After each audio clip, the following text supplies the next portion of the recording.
आज लोग दुखी क्यों हैं? क्योंकि आज लोगों के अंदर भक्ति बिल्कुल नहीं है, शून्य है। अरे भक्तिहीन व्यक्ति वैसा ही है जैसे बिना नाक की कोई स्त्री हो। एक सुंदर महिला है, सारा श्रृंगार कर लो और बाद में उसकी नाक काट लो, तो बिना नाक की उसकी सुंदरता कोई काम करेगी? जैसे बिना नाक की नक कटी महिला अशोभनीय है, उसी प्रकार बिना भक्ति के मनुष्य अशोभनीय है, उसकी कोई शोभा नहीं है। भक्ति के बिना आदमी मुर्दा है। भक्ति के बिना जीव कैसा है? मुर्दा है। इसलिए भक्ति हमारी नाक है। तो भक्ति जीवन में हो। आजकल लोग भक्ति की परिभाषा ही बदल चुके हैं। आज लोग भक्ति क्या मानते हैं?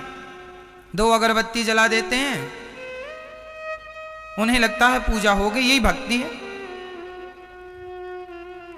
2 अगरबत्ती जला दिया, भक्ति मान लेते हैं। ना जी, ये भक्ति नहीं है। भक्ति क्या है? भक्ति की परिभाषा क्या है? भक्ति का मूल अर्थ क्या है?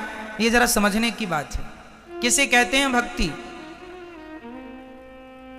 भक्ति का अर्थ सिर्फ 2 अगरबत्ती नहीं है। अगरबत्ती तो हम सनातनियों को जलाना ही नहीं चाहिए। हिंदू धर्म में अगरबत्ती में बांस होता है, और हम हिंदुओं को बांस नहीं जलाना चाहिए। हमारे यहाँ बांस की पूजा होती है। हर छठ महुलिया को किसकी पूजा होती है? बांस की पूजा होती है। आप लोग करते हैं, वंश पूजा बोलते हैं। हर छठ महुलिया को बांस की टोकनी भी देना लेना लोग करते हैं। तो बांस नहीं जलाते हमारे यहाँ। हमारे यहाँ धूप जलाने की पद्धति है। क्या जलाना चाहिए? अगरबत्ती नहीं। क्या जलाना है? धूपम समर्पयामी है, अगरबत्तिम समर्पयामी नहीं है। धूप दीप तुलसी से राजी सत्य देवा। धूप दीप है तुलसी से।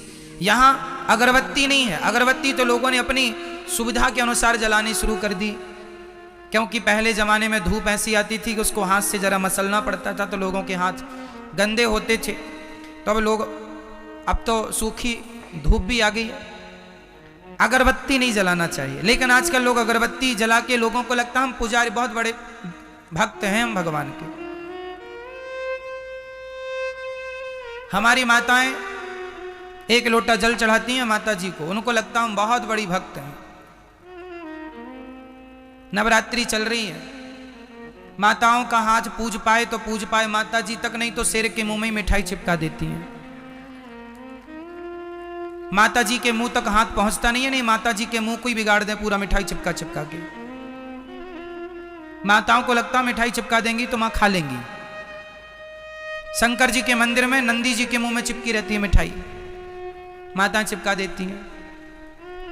आपके घर में माता जी की फोटो है, उस फोटो के माथे पे ऐसा तिलक लगाया, ऐसी रोली लगाई, कुमकुम लगाया कि माता जी का फोटो से माथा ही गायब हो गया, खत्म, डिलीट हो गया। और इसको वो समझती हैं कि ये हमारी भक्ति है। ये भक्ति नहीं है, पागलपन है, मूर्खता है। बिना ज्ञान की भक्ति किस काम की? भक्ति क्रिया का नाम नहीं है, समझो। तिलक लगाना ये क्रिया है, हम कर रहे हैं ना, हमसे क्रिया हो रही है। तिलक लगाना, धूप फूल चढ़ाना, फलानी चीज चढ़ाना, नारियल चढ़ाना, मिठाई चढ़ाना, जल चढ़ाना, ये क्रिया है। जबकि भक्ति का क्रिया से कोई लेना देना नहीं। भक्ति क्या है? भक्ति की परिभाषा क्या है? भज सेवायाम धातु से भक्ति बनती है। नारियल चढ़ाना भक्ति नहीं है, मिठाई चढ़ाना भक्ति नहीं है, पैसा चढ़ाना भक्ति नहीं है। 1 लोटा जल चढ़ा देना माता जी को, शंकर जी को, यह भक्ति नहीं है। भक्ति क्या है? ये तो कर्म कांड है जो आप कर रहे हैं, वो भी गलत ढंग से कर लेते हैं आप लोग। भक्ति क्या है वो समझो। भक्ति बताओ, गोपियों ने भगवान श्री कृष्ण से क्या किया था? बोलो मेरी मां, जोर से। गोपियों का भगवान से क्या था? क्या था? शबरी का भगवान से क्या था? केवट का भगवान से क्या था? क्या कभी केवट ने भगवान को जल चढ़ाया सिर से? ना जी, जब आए तो चरण धोए। क्या कभी शबरी ने भगवान के मुंह में मिठाई चिपकाई? जरूरत ही नहीं। भक्ति का अर्थ नारियल चढ़ाना नहीं है, जल चढ़ाना नहीं है। जल चढ़ाना चाहिए किसे? हमारे यहां जल केवल सूर्य भगवान को चढ़ता है, भगवान शंकर को, शिव को भी जल चढ़ता है। भगवान शिव को जल चढ़ता है, सूर्य भगवान को जल रोज सुबह चढ़ाना। हम हिंदुओं को, हम सनातनियों को जल किसे चढ़ाना चाहिए? पहला जल किसे? सूर्याय नमः, आदित्याय नमः, भौमाय नमः, सूर्य भगवान को। जैसे आपके घर में मंदिर है छोटा सा, लड्डू गोपाल जी हैं, शालिग्राम भगवान है, तो उन्हें एक थाली में रखो तुलसी के ऊपर और फिर उन्हें स्नान कराओ। वो स्नान कराना है, स्नान कराओ, कपड़े से पोंछो, उनका श्रृंगार करो, बिठाओ, भोग लगाओ। वैसे ही करना है जैसे एक माँ अपने बेटे को नहलाती है, नहलाकर पोंछती है, पोंछ कर कपड़े पहनाती है, फिर बच्चे को खिलाती है। उसी तरह भगवान के प्रति भी वही भाव हो कि भगवान हमारे अपने हैं और एक प्रेम हो, भगवान से एक संबंध हो, रिश्ता हो, फॉर्मेलिटी ना हो, है ना। मेरी मां, भक्ति एक प्रेम का सब्जेक्ट है। गोपियां भगवान से प्रेम करती हैं। जहां प्रेम है वहां कोई फॉर्मेलिटी नहीं होगी। क्यों? जहां फॉर्मेलिटी है वहां प्रेम नहीं है। आप अपने बेटे के लिए क्या आप ये कहती हैं, आप बैठिए, आप खा लो बेटा? ऐसा नहीं। ए तू खा ले बेटा, कहां है? खाया क्यों नहीं अभी तक? भोजन रख दिया था ना, खा ले जल्दी से। मां अपने बेटे से कैसे बात करती है? एक बात होती है, जब हमारे घर में कोई मेहमान आता है ना, तो हम पूछते हैं आप भोजन करेंगे? आप भोजन कर लीजिए, आप प्रसाद तैयार है, भोजन तैयार है, कर लीजिए। ये फॉर्मेलिटी कर रहे हैं हम लोग रिश्तेदारों से, आए हुए अतिथियों से। लेकिन हम बेटे से, ए भोजन रखा, खा लेना, हम जा रहे हैं, निकाल के खा लेना। ये क्या है? बोलो। ये अधिकार है। क्या है ये? ये एक मां का बेटे के प्रति क्या है? अधिकार। मां बेटे को डांट भी सकती है, मां बेटे को अधिकार से कह सकती है तूने भोजन क्यों नहीं किया, रख के गई थी, खा लेता। कहे बेटा कि आज तो आपने बनाया नहीं, अरे तो तू बना लेता। क्यों? ये मां का क्या है बेटे के लिए? जोर से बोलो, जोर से। अधिकार। जैसे एक मां अपने बेटे पर अधिकार जताती है, जैसे एक पत्नी अपने पति पर अधिकार जताती है, उसी प्रकार भक्त अपने भगवान पर अधिकार जताए, मेरे भगवान है। ये अधिकार तो आजकल है नहीं लोगों का। आप अधिकार तो जताती नहीं हो, बस लिपाई पुताई चालू है, पूरा चंदन। यहां आप जरा 1 किलो रोली रख दो लाके और माताओं से कह दो कि आप जरा पूजा कर लो। जितनी समाएगी मुट्ठी में उतनी फेंक फेंक के मारेंगी, कहेंगी पूजा चल रही है। पूरा रंग देंगी, बिना होली का होली हो जाए। उनको लगता है यही पूजा है। जहां खड़ी है वहीं से चावल फेंक फेंक के मारेंगी, उनको लगता है ये पूजा है।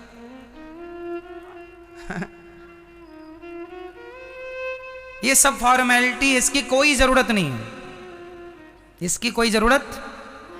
भगवान से सच्चा प्रेम हो बस। कैसा प्रेम हो? विशुद्ध। विशुद्ध मतलब कोई कामना ना, सच्चा प्रेम भगवान से हो।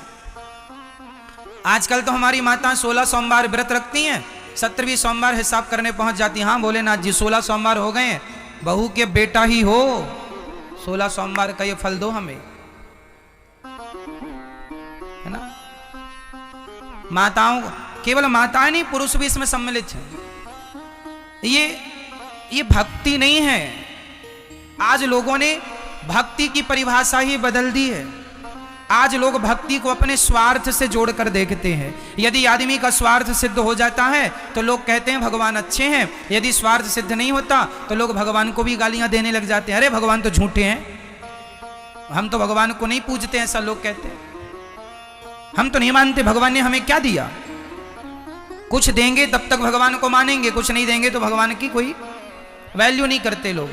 इसका अर्थ है ये भक्त नहीं, ये स्वार्थी है। इसलिए क्या हो और क्या ना हो, भगवान से क्या हो, प्रेम हो, और वो भी निष्काम प्रेम, विशुद्ध प्रेम। हे प्रभु, मैं आपसे कुछ नहीं चाहता, कोई कामना नहीं है, भगवान से केवल सच्चा प्रेम कीजिए। सच्चा प्रेम, एक पत्नी अपने पति से सच्चा प्रेम करे और कभी कुछ ना मांगे, एक पति अपनी पत्नी से सच्चा प्रेम करे, कभी कुछ ना मांगे, तो फिर देखो इनका जीवन कितना सुंदर होता है। लेकिन आजकल लोग प्रेम करके कुछ मांग लेते हैं, तो फिर वो प्रेम नहीं, वो तो आप अपने स्वार्थ के लिए एक दिखावा कर रहे थे। क्यों जी? कोई आपसे प्रेम का दिखावा करके कुछ मांग ले तो परिणाम तो यही निकला कि वो जो प्रेम दिखा रहे थे वो प्रेम नहीं था, वो छलावा था। एक्चुअली आपको तो अपनी एक इच्छा पूरी करनी थी, स्वार्थ पूरा करना था। तो देखो, भगवान से प्यार हो, भगवान से व्यापार ना हो। अब आप कहेंगे, आपका एक सवाल और खड़ा होगा कि महाराज जी, फिर भगवान से हम कुछ तो भगवान से ही तो मांगते हैं, और किससे मांगने जाएं? हाँ, भगवान से ही मांगना चाहिए और किसी से नहीं। एक तरफ हम कह रहे हैं कि भगवान से मांगना चाहिए, और दूसरी तरफ हम ये भी कह रहे हैं भगवान से नहीं मांगना चाहिए। तो ये बातें कैसे लागू होंगी, जरा समझिएगा। बात हम ये कहना चाह रहे हैं कि जो व्यक्ति भगवान से सच्चा प्रेम करता है और कोई कामना नहीं रखता, उसे कभी कुछ मांगने की जरूरत ही नहीं पड़ती। बिना मांगे भगवान उसकी सारी इच्छाएं, सारी जरूरतें अपने आप पूरी कर देते हैं, कोई कामना ना हो। मैं अगर मांगूं तुम्हें, तुम ना देना मुझे, वरना प्रेमी नहीं भिखारी बन जाऊंगा। मैंने आपके घर काम किया और आपने मुझे पैसा दे दिया, तो ये तो मजदूरी है ना। क्यों जी, ये क्या हुआ? मजदूरी है। उसी तरह आपने 16 सोमवार का व्रत रखा और 17वीं सोमवार को कहा हे भगवान ये दे दो, तो ये क्या भगवान ने दे दिया? तो वो तो मजदूरी पूरी हो गई कि आपने किया तो आपने ले भी लिया, हिसाब बराबर। भगवान से सच्चा प्रेम कीजिए, भगवान की पूजा कीजिए, भगवान के लिए आंसू बहाइए। भगवान से सच्चा प्रेम वैसा जैसा माँ बेटे से करती है करिए, पर कोई चाहत ना हो, निष्काम। जैसे माँ अपने बेटे की सारी सेवा करती है, नहलाती धुलाती, मलमूत्र धोती है, कपड़ा पहना कर स्कूल भेजती है, बीमार पड़ी हो तो भी बच्चे का काम करती है। बताओ जरा, माँ का बच्चे से स्वार्थ क्या है? माना कि कभी बुढ़ापे में ये स्वार्थ जाग जाए कि बेटा मुझे गिलास भर पानी पिलाए और 2 रोटी खिलाता रहे, तो ये तो बेटे का फर्ज है ही, उसे तो करना ही चाहिए। पर सच्ची बताएं, माँ जो अपने बेटे का काम करती है ना, उसमें माँ का कोई स्वार्थ नहीं होता। होता है? सारा काम करती है। जितना काम माँ करती है अपने बेटे के लिए, उतना काम यदि कोई नौकरानी से कराओगे तो बेटा उस नौकरानी को सारी जिंदगी कमा कमा कर ला कर देगा, तो भी उसका ऋण ना उतार पाएगा। अरे माँ की जगह नौकरानी यदि तुम्हारा काम करे तो तुम उसके भी ऋणी हो जाओगे। तो माँ ने तो तुम्हें 9 महीने पेट में रखा है, बेटा कितना भी कुछ करके सिर काट के माँ के कदमों में रख दे तो भी कोई बेटा धरती का माँ का ऋण ना चुका पाएगा। ऐसा प्रेम करती है माँ, जितना प्रेम माँ अपने बेटे से विशुद्ध प्रेम करती है, वही प्रेम यदि एक भक्त अपने भगवान से करने लग जाए तो कोई चाहत रह ही नहीं जाएगी। आप कहते हैं भगवान से हमने ये मांगा ये मांगा, मत मांगो, प्रेम करो बस। वो अपने आप जान लेंगे कि मेरे भक्त को, जैसे माँ छोटे से बच्चे को जान जाती है कि कब इसे भूख लगेगी, कब इसे पानी चाहिए, कब इसे भोजन चाहिए, अपने आप माँ बिना कहे बच्चे के भाव को समझ लेती है। उसी प्रकार बिना कहे भगवान अपने भक्त के भावों को समझ लेते हैं। मांगना नहीं पड़ता, मांगे से मरना भला, मत मांगो कोई भीख, बिन मांगे मोती मिले, यह सतगुरु की सीख। भगवान से क्या करना है? केवल सच्चा केवल प्रेम। रामचरितमानस में भी यही लिखा है, राम ही केवल प्रेम प्यारा, जान ले ये जो जाननिहारा। केवल प्रेम चाहिए। प्रेम कैसा है? अच्छा मुझे एक बात बताओ, एक बाप के 4 बेटे हैं और 4 में बाप एक बेटे का नाम ज्यादा लेता है, तो उस बेटे का नाम ज्यादा ले रहा है, इससे अर्थ क्या निकल रहा है? कौन बताएगा इस बात को? एक बाप के 4 बेटे हैं, 4 में एक का नाम बाप ज्यादा लेता है, तो बताइए उसका बार बार नाम लेने का अर्थ क्या है? बोलो मेरी माँ। अर्थ ये है कि उस बाप को उन 4 में उस बेटे से ज्यादा प्रेम है जिसका वो बार बार नाम। क्या ये सत्य है? बोलो हाँ या ना। एक बाप के 4 बेटे हैं, बाप एक बेटे का नाम ज्यादा लेता है, मतलब बाप को उस बेटे से सबसे ज्यादा प्रेम है। अरे जिसको जिससे प्रेम होता है वो उसी का नाम ज्यादा लेता है। यदि आपको भगवान से प्रेम है तो भगवान का नाम ज्यादा लिया करो। बोलो जय श्रीमन्नारायण। अपना कल्याण चाहते हो तो भगवान से प्रेम करो। मर जाओगे, भगवान का नाम नहीं निकला और संसार का चिंतन करते करते मर गए, नरक जाना पड़ेगा। नरक जाने से बचना चाहते हो तो भगवान की शरण में आओ। और हम ये नहीं कहते कि आप काम छोड़ दो, हम ये नहीं कहते कि आप साधु बन जाओ ना जी। हम ये कहते हैं कि काम बराबर करो, काम खूब करो, पर काम करते हुए भगवान का स्मरण बनाए रखो।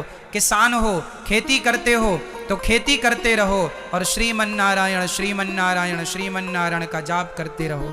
सीताराम सीताराम, राधे श्याम राधे श्याम, जो तुम्हें अच्छा लगे वो जपते रहो। काम करते रहो और नाम जपते रहो। मैया बर्तन धुलती रहो और नाम जपती रहो। श्रीमन्नारायण श्रीमन्नारायण श्रीमन्नारायण। अंत में ना पति काम आएगा ना पुत्र काम आएगा। अजामिल का ना पुत्र काम आया ना पत्नी काम आई, अंत में भगवान के मुंह से नारायण का नाम निकल गया, वही काम आएगा। धन वही है पायो जी मैंने, राम रतन धन। काम कौन सा धन आएगा? ये तुम्हारे कागज के टुकड़े, ये तुम्हारे सोने चांदी हीरे मोती, जमीन जायदाद दुकान मकान सब यहीं रह जाएगा। जाएगा तो केवल तुम्हारा पुण्य, तुम्हारी भक्ति, वही तुम्हारा असली धन है।